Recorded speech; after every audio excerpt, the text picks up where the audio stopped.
क्या है ये बजट? ये सरकार बजट लेके आई है तो कहाँ राहत पहुंची है? सिलेंडर का दाम कम हो गया, या पेट्रोल का दाम कम हो गया, या बच्चों की फीस कम हो गई, या स्वास्थ्य का खर्चा कम हो गया? अरे दो चीजों में कम कर दिया, 10 में बढ़ा दिया। आप एक हवाई चप्पल वाले को हवाई जहाज में बिठाएंगे, देखिए सोना कहाँ पहुंच गया, चांदी कहाँ पहुंच गई, और उसकी सैलरी कहाँ है? डीजल अगर महंगा होता है देश में, खट से बटन दबाया महंगा हो गया। केवल देश में जो है अपनी तानाशाही लेकर के आई है। तो ये तो विकास होने नहीं दे रहे ना, देश को आगे बढ़ने नहीं दे रहे। कि सरकार ने प्राइवेट कंपनी को एक सॉफ्टवेयर दे दिया, सरकार हमारा शोषण कर रही है, व्यापारियों का शोषण कर रही है, तो व्यापारी बर्बाद हो गए इसमें। क्यों इतनी तेजी हो रही है देश में, क्यों इतनी मंदी हो रही है? कहाँ है हमारा इंडियन रुपी? जो ये प्रधानमंत्री बात करते थे कि रुपया घटता जा रहा है, पतला होता जा रहा है, ताली बजा बजा के बोलते थे प्रधानमंत्री। और नशाखोरी पे जो है टैक्स बढ़ाना करना, अरे सरकार है तो ये सब बंद कर देना। लेकिन अब सरकार का चेहरा जनता के सामने आ गया है, आम आदमी के सामने आ गया है। और जितना ये हिंदू मुसलमान करते हैं, मंदिर मस्जिद करते हैं, वो भी सब जनता ने देख लिया है। सरकार की कोई भी नीति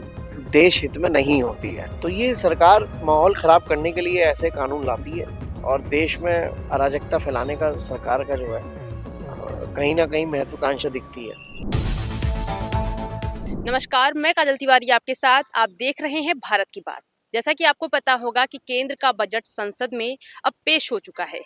वो बजट जिसका प्रभाव सरकार से लेकर आम नागरिक तक, उद्योगपतियों से लेकर व्यापारियों तक, बाजार और किसानों से लेकर आम जनता के घरेलू सामानों तक उसका असर पहुंचता है। तो आइए, हमारे साथ मौजूद है समाजवादी पार्टी से प्रवक्ता सन्नी गुप्ता जी। आइए हम इनसे बजट के बारे में बात करते हैं कि ग्राउंड लेवल पर उस बजट का असर क्या दिखता है। जी नमस्कार सन्नी गुप्ता जी। नमस्कार। जी, जो बजट पेश हुआ है संसद में, क्या लगता है आपको इसका आम आदमी पर क्या असर पड़ रहा है? आम आदमी पे क्या है ये बजट? आम आदमी के घर का बजट कहाँ कुछ कम हुआ कि आम आदमी की आप कैसे बात कर सकते हैं? आम आदमी का तो घर के बजट कुछ सही हुआ ही नहीं है। भाई आम आदमी को आप देखो ना, अगर ये सरकार बजट लेके आई है तो कहाँ राहत पहुंची है? आम आदमी के घर के गैस का उसका जो है सिलेंडर का दाम कम हो गया, या पेट्रोल का दाम कम हो गया, या बच्चों की फीस कम हो गई, या स्वास्थ्य का खर्चा कम हो गया। क्या उसका तो उतना ही हाउस टैक्स, और ये उल्टा उल्टा करके ज्यादा करके बनाते हैं। तो नहीं, जैसा कि अभी मैंने जितना पढ़ा है कि दवाइयों पे और जो बच्चों की जो चीजें हैं, लेदर के बैग वगैरह हैं, उन पर भी टैक्स कम हुआ है। इस पर आप क्या कहेंगे? अरे दो चीजों में कम कर दिया, 10 में बढ़ा दिया। आप देखो ना, सबसे बड़ी बात ये है, मैं वो नहीं कहना चाहता, मैं ये बताना चाहता हूँ आपको कि ये जो है सरकार पहले अपना मैन्युफेस्टो बताए ना, कि सरकार आने से पहले अपना मैन्युफेस्टो दिया था कि हम ये करेंगे, एक हवाई चप्पल वाले को हवाई जहाज में बिठाएंगे। कहाँ बिठाया है इन्होंने? सपने ये दिखा देते हैं। 15 लाख रुपए अकाउंट में आएंगे, आज तक आए नहीं। 3 योजनाएं इनकी निकल गई, अब तो 45 लाख का एक आदमी हो गया 15 लाख से, है ना। और 55 लाख करोड़ का भारत पे कर्जा था, अब 255 लाख करोड़ का कर्जा हो गया। तो ये आम आदमी क्यों नहीं देख रहा? आम आदमी को क्यों नहीं दिखाते हैं? और ये बजट लाए हैं कि बजट आम आदमी के घर का बजट ठीक करो ना, कि आम आदमी के घर का बजट करो। उनके स्कूल में बच्चों के स्कूल की फीस उनको भरनी मुश्किल पड़ती है, मिडिल क्लास फैमिली को। तो वो क्या करेगा आम आदमी, बताओ? कैसे वो अपना घर चला रहा है, कैसे अपना परिवार चला रहा है? उसकी सैलरी नहीं बढ़ी आम आदमी की। आज भी वही आप देखिए, सोना कहाँ पहुंच गया, चांदी कहाँ पहुंच गई, और उसकी सैलरी कहाँ है? 10,000, 15,000, 20,000 में इतना अनएम्प्लॉयमेंट है देश में, बेरोजगारी है। तो क्या फायदा ऐसे बजट का जो आम आदमी को संतुष्ट ना करे, आम आदमी को खुशी ना दे पाए? ऐसे बजट का क्या फायदा? लेकिन बीजेपी का तो कहना है जो बजट आया है, ये सभी मिडिल क्लास वालों के लिए विकसित बजट है। आप देखो ना, आप किसी मिडिल क्लास वालों से पूछो, मैं भी मिडिल क्लास से ही हूँ, आप पूछो ना कि कैसे विकसित हो गए। भाई वो क्या विकसित हुए हैं? उनकी सैलरी विकसित हो गई, या उनके घर का खर्चा विकसित हो गया? क्या है मतलब कि जिससे वो अपने घर का खर्च चला रहे हैं? सब कुछ वहीं की वहीं है।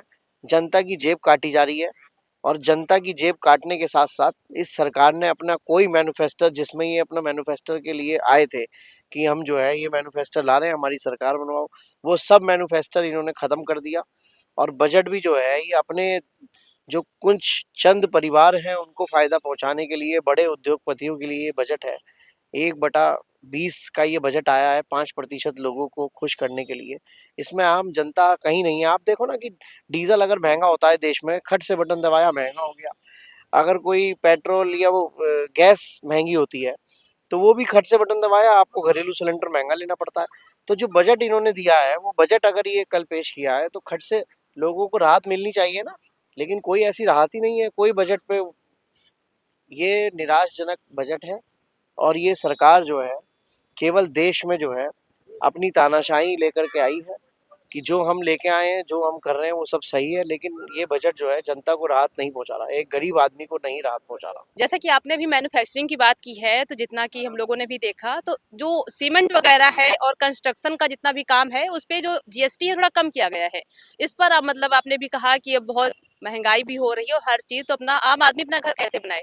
लेकिन जैसा कि कल जो बजट पेश हुआ है उसमें इन सब चीजों पे जीएसटी कम की गई है, इस पर आपका क्या कहना है? सीमेंट पे और इन सब चीजों पे जीएसटी कम करने से क्या फायदा? आप देखो ना उत्तर प्रदेश में जो घर बनाता है इंसान या अपनी कोई दुकान बनाता है उसके लिए नक्शा पास कराना पड़ता है विकास प्राधिकरण से, नगर निगम से। तो वहां पे नक्शा पास कराने में इतना भ्रष्टाचार है, 100 चक्कर आदमी काट काट के थक जाएगा लेकिन नक्शा पास नहीं होगा उसका। तो ये तो विकास होने नहीं दे रहे ना, देश को आगे बढ़ने नहीं दे रहे। सीमेंट में दाम कम करने से क्या हो गया? वो जो नक्शा पास हो रहा है घरों का, दुकानों का, होटल का, मॉल का, वो सब नक्शा पास करने में इनको छूट देनी चाहिए ना। वो एक सॉफ्टवेयर इन्होंने उत्तर प्रदेश में ला रखा है, उस सॉफ्टवेयर में सारी एनओसी डालो, तब वो सॉफ्टवेयर में सरकार के पास पहुंचता है विकास प्राधिकरण के। लेकिन वो जो है सॉफ्टवेयर कम से कम एक आदमी के 50 चक्कर कटवाता है, तब भी वो एनओसी क्लियर नहीं होती। तो ये इतना बड़ा खेल चल रहा है कि सरकार ने प्राइवेट कंपनी को एक सॉफ्टवेयर दे दिया और पूरे उत्तर प्रदेश में उसे मालिक बना दिया। अगर तुम्हें कोई नक्शा पास कराना है, अगर तुम्हें कोई होटल पास कराना है तो पहले उसमें डालो। और वो फिर मांडवाली करते हैं कि हमें कितना पैसा मिलेगा नक्शा पास करने का। तो सीमेंट सस्ता करने से फायदा क्या, जब तुमने हाउस टैक्स और जितना भी ये टैक्स तुमने घरों पे, होटलों पे, कमर्शियल चीजों पे लगा रखा है और फिर तुम उसको बनने नहीं देते हो, तो फायदा क्या उसका? ये बताइए आप उनको छूट दीजिए, बनाने दीजिए, देखिए आप भारत कितना आगे जाएगा।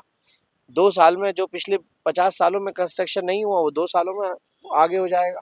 तब सीमेंट की भी खपत अच्छी होगी।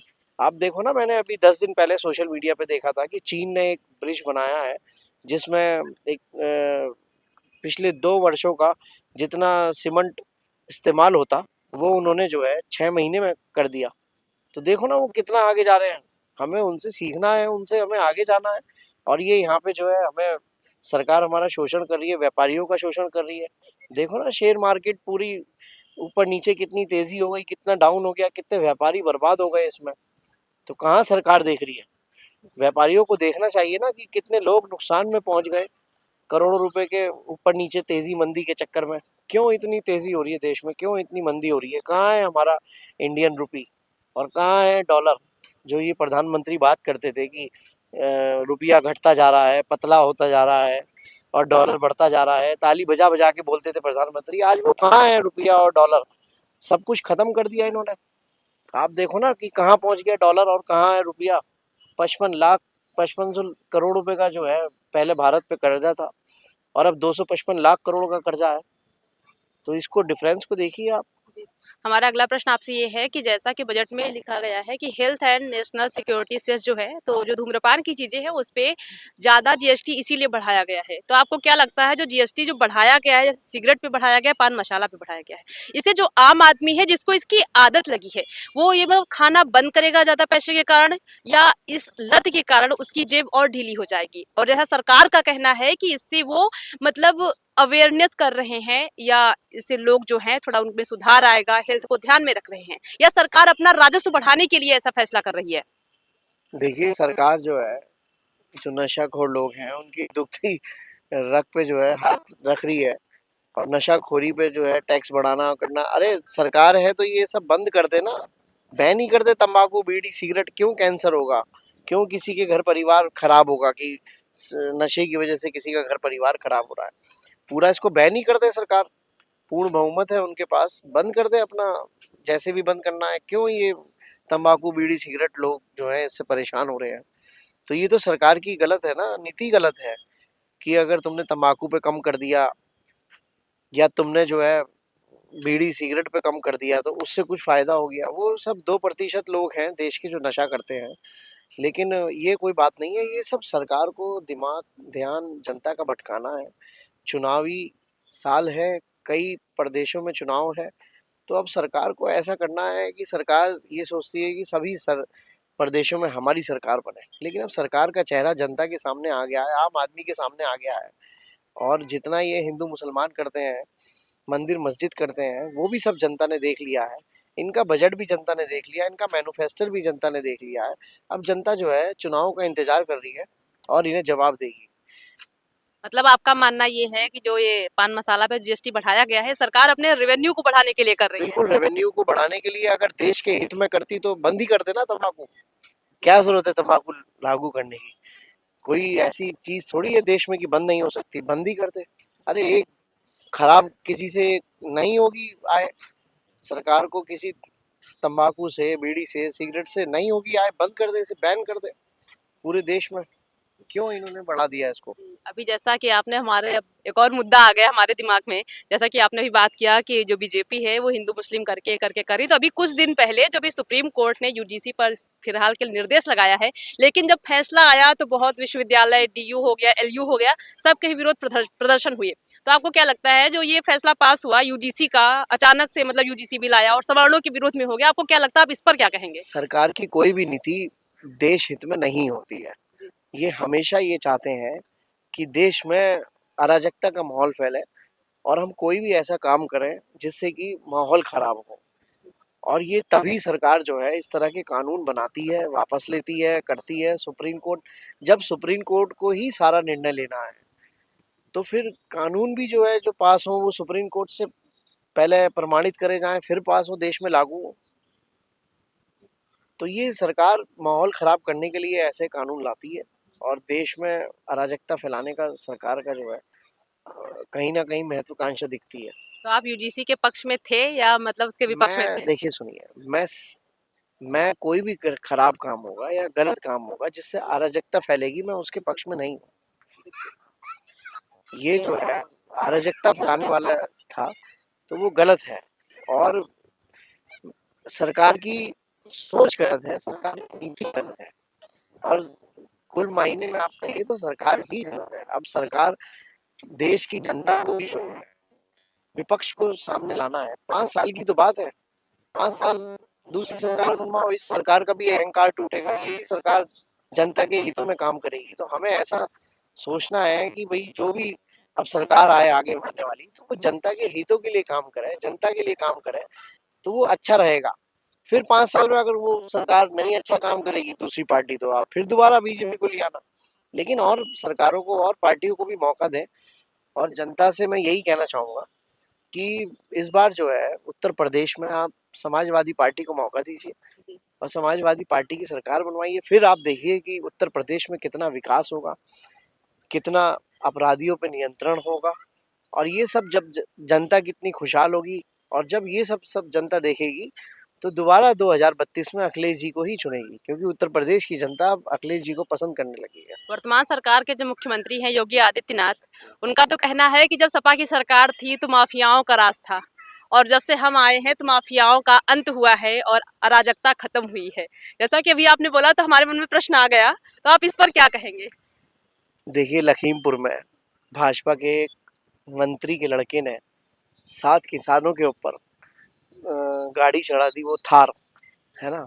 तो ये किसकी सरकार में हुआ और किसके सरकार के जो नेता हैं उनके द्वारा हुआ, और इसको आप क्या रूप देंगे कि ये जो है एक घटना हुई है या ये माफियागिरी हुई है? बताइए। ये एक घटना क्षण जो है ये सब जगह कभी भी कहीं भी किसी भी जगह ये कम नहीं हो सकता। लेकिन सरकार ऐसी बातें करती है कि पहले ये हुआ, बाद में अब ऐसा हुआ है। सपा गवर्नमेंट में नवनीत सिकेड़ा होते थे एसएसपी, उन्होंने इतने एनकाउंटर करे हैं लेकिन कभी समाजवादी पार्टी ने उसका प्रचार नहीं करा। और ये किसी अपराधी के पैर पे भी गोली मार के भेजें तो ये उसका प्रचार करते हैं। बस फर्क इतना है कि पिछली गवर्नमेंट में आपको जो है जितने भी अपराधी मारे गए थे या जिनके अपराधियों के खिलाफ कार्रवाई हुई थी तो उसका प्रचार प्रसार नहीं था और भाजपा ने प्रचार प्रसार करना शुरू कर दिया। वरना ऐसा नहीं है कि पहले जो है सरकारों ने अपराधियों पे एक्शन नहीं लिया या आगे नहीं लेगी। अब जो भी हुआ है, अब ये 10 साल से इन्होंने चलाई है सरकार, 10 साल हो गए भाजपा को, अब 9वां साल है और पूरा निकल के ये 10 हो जाएंगे पूरे। अब आप 10 के बाद देखिए जब 27 में समाजवादी पार्टी की सरकार आएगी फिर आप बताइएगा कि किस तरह से अपराधियों के साथ क्या क्या किया जा रहा है और किस तरह से उत्तर प्रदेश का विकास किया जा रहा है। तभी तो सरकार को दोबारा जनता चुनेगी 2032 में। अखिलेश जी को जब तो चुनेगी जब अखिलेश जी दोबारा अच्छा काम करेंगे। एक मेरा प्रश्न और है, जैसा कि जब से यूजीसी आया उसके बाद सुप्रीम कोर्ट के ऑर्डर के बाद उस पर अभी कुछ देर के लिए अस्थायी रोक लगा दी गई है कि जब अगला ऑर्डर मार्च में आएगा तब पक्का हो जाएगा कि यूजीसी आएगा या नहीं आएगा। लेकिन एक सोच जो बन रही है कि सरकार बीजेपी या जो भी मिलके जो बिल आया है इसमें सरकार ने एससी एसटी और ओबीसी और अपना सवर्ण समाज सबको एक साथ लाने की कोशिश की है। यानी कि अगर ये बिल आया है तो कहने का मतलब ये एससी एसटी और ओबीसी ये सोच रहा है कि मोदी जी हमारे लिए कर रहे थे। उधर मोदी जी को पता था कि हाँ चलो अब बिल वहां से हट ही जाएगा, इधर दोनों मतलब कि एससी एसटी ओबीसी और सवर्ण सारे सध जाएंगे। तो क्या लगता है आपको, आप जमीनी स्तर पर रहते हैं तो एससी एसटी और ओबीसी वाले हैं, उनके मन में क्या चल रहा है? अब सारा जवाब तो आपने ही बता दिया कि मोदी जी क्या चाहते थे और क्यों लाए हैं। आप सिर्फ जमीनी स्तर पर क्या चल रहा है? एक आम आदमी से आप पूछिए, आम आदमी आपको बताएगा कि जनता के प्रति ऐसी जो कानून सरकार लाई है तो उसकी क्या रणनीति थी। ये मुझे बताने की या करने की जरूरत नहीं है, ये तो आपने खुद ही बता दिया सब कुछ। नहीं, ऐसा मैंने ना सोशल मीडिया पे मैं भी रहती हूँ तो मुझे लगा जनता जो आधी पब्लिक है वो उसका ऐसा सोचना है। इस पर आप जमीनी स्तर पे जो जमीनी स्तर के लोग हैं, क्योंकि आजकल ऐसी मैंने बताया, ऐसी नीति क्यों बनाते हो जो देश में अराजकता फैलाए। हाँ। ऐसी नीति ही नहीं बनानी चाहिए ना, मैं ये बोल रहा हूँ।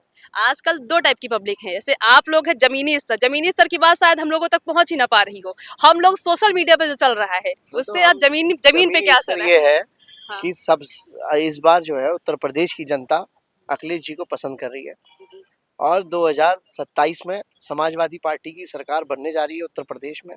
और आप देखेंगे जब 2027 में दिन और रात काम होगा तब 2032 में दोबारा जो है जनता अखिलेश जी को ही पसंद करेगी। तो पैटर्न ही अखिलेश जी का वो है, उस पैटर्न पे काम करेंगे कि दोबारा सरकार बनाए। तो इसलिए सभी को साथ लेके चलेंगे और पूरे उत्तर प्रदेश का विकास करेंगे। उत्तर प्रदेश की जनता खुशहाल होगी तो सब कुछ अच्छा होगा। चलिए, आपसे अब आखिरी प्रश्न हमारा ये है कि 2026 और 27 का जो बजट आया है आप उसको 10 में से कितने नंबर देंगे? 0। क्यों 0? थोड़ा तो अच्छा होगा ना? कुछ भी अच्छा नहीं है, वो सब दिखावे का है। मैंने फिर बताया कोई बजट नहीं है। एक आम आदमी के घर का बजट बताओ ना कि उसके घर के बजट में क्या उसे रिलीफ मिला, आप बताओ। उसके बच्चों की स्कूल की फीस नहीं, जो चीजें से हुई थोड़ी घरेलू सामान मेडिसिन चीजें सस्ती हुई है उसका थोड़ा सपोर्ट सामान सब जनता के पास है। जो उसके महीने में खर्च होते हैं पैसे, आप उसमें बताओ। उसके बच्चों की स्कूल की फीस में वो पैसे जमा करता है, वो कम हुई? स्वास्थ्य को लेके उसकी जो भी खर्चा होता है वो कम हुआ? वो सुबह मोटरसाइकिल से निकलता है, कोई गाड़ी से निकलता है, उसमें पेट्रोल डीजल कम हुआ? महिलाएं घर में खाना बनाती हैं गैस पे, तो वो गैस के दाम कम हुए? बताओ। ये घर का बजट होता है। तो आम आदमी का तो बजट वही है ना, अपना घर। वो तो अपना घर अपना परिवार देख रहा है, उसे क्या पता कि इतने बड़े देश में क्या हो रहा है। और अगर आप इतने बड़े देश में एक बजट ला रहे हो तो वो आम आदमी तक दिखाओ ना कैसे पहुंचा है। हमें तो दिख नहीं रहा, आपको दिख रहा हो तो आप बता दीजिए।